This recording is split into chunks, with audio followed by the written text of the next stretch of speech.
विधानसभा चुनाव की जंग में समाजवादी पार्टी असदुद्दीन ओवैसी से दूरी बनाए रखेगी।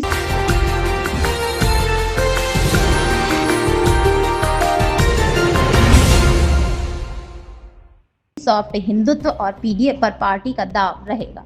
कांग्रेस के साथ तालमेल पर जोर है। पार्टी एआईएमआईएम को गठबंधन में शामिल करने के पक्ष में नहीं है। उत्तर प्रदेश विधानसभा चुनाव की आहट के साथ ही समाजवादी पार्टी अपनी चुनावी रणनीति को अंतिम रूप देने में जुट गई है। 2024 के लोकसभा चुनाव में मिली सफलता के बाद पार्टी अब उसी सामाजिक समीकरण को 2027 में भी दोहराना चाहती है।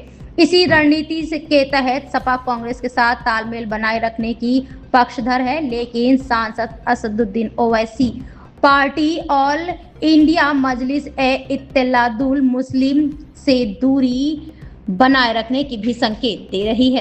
हाल के दिनों में उसने एक बार फिर सपा के साथ मिलकर भाजपा के खिलाफ चुनाव लड़ने का प्रस्ताव दिया है। हालांकि सूत्रों के अनुसार सपा नेतृत्व फिलहाल इस प्रस्ताव को लेकर उत्साहित नहीं है।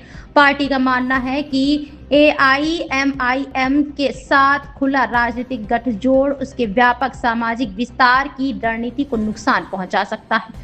सूत्रों का कहना है कि सपा अब खुद को केवल मुस्लिम समर्थक दल की पारंपरिक छवि तक सीमित नहीं रखना चाहती है। 2024 के लोकसभा चुनाव में अखिलेश यादव ने टिकट वितरण और चुनावी भाषणों में इस रणनीति का स्पष्ट संकेत दिया। पार्टी ने 80 सीटों में केवल 4 मुस्लिम उम्मीदवार उतारे और सभी विजयी रहे। पीडीए की बात करते हुए भी पार्टी ने अल्पसंख्यक राजनीति का आक्रामक प्रदर्शन करने से परहेज किया।